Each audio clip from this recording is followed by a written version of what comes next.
Imagine a young 28-year-old woman with rheumatic heart disease. She walks into the clinic complaining that climbing just one flight of stairs leaves her breathless. At night, she needs multiple pillows to sleep. But what's actually happening inside her heart? The culprit is a narrowed mitral valve. Blood can no longer flow easily from the left atrium into the left ventricle. The traffic jam starts here. Now picture cars stuck behind a closed toll gate. Blood keeps arriving in the left atrium, but it can't cross the narrowed mitral valve fast enough. As more blood piles up, the pressure inside the left atrium keeps rising. And whenever pressure stays high for a long time, the chamber begins to stretch. Here's the important part. An enlarged left atrium isn't just bigger, it also changes electrically. The normal electrical pathway becomes chaotic, and instead of one organized heartbeat, hundreds of tiny electrical impulses fire randomly.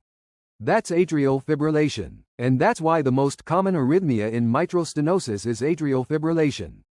Remember this association. It's asked repeatedly in exams. But the story doesn't stop in the left atrium. That high pressure travels backward into the lungs. Fluid starts collecting inside the pulmonary circulation, causing pulmonary congestion and even pulmonary edema. Now her symptoms make perfect sense. Progressive dyspnea, orthopnoea, and waking up suddenly at night, gasping for air, paroxysmal nocturnal dyspnea. Now place your stethoscope over the cardiac apex. You'll hear a loud first heart sound, followed by the famous opening snap, and then a low-pitched mid-diastolic rumbling murmur. If the patient is still in sinus rhythm, you'll even hear presystolic accentuation. These sounds are the classic fingerprint of mitral stenosis.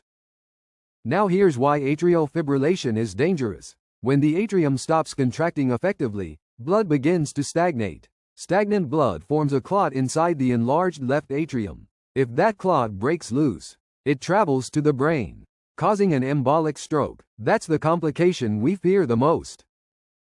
So let's connect everything into one simple chain. Rheumatic heart disease causes mitral stenosis, which raises left atrial pressure, leading to left atrial enlargement, which predisposes to atrial fibrillation. So if an MCQ asks, which arrhythmia is most commonly associated with mitral stenosis, don't overthink it. The answer is atrial fibrillation. And here's the one-line memory trick. Mitral stenosis, enlarged left atrium, atrial fibrillation. That's a one-liner you'll remember long after the exam is over.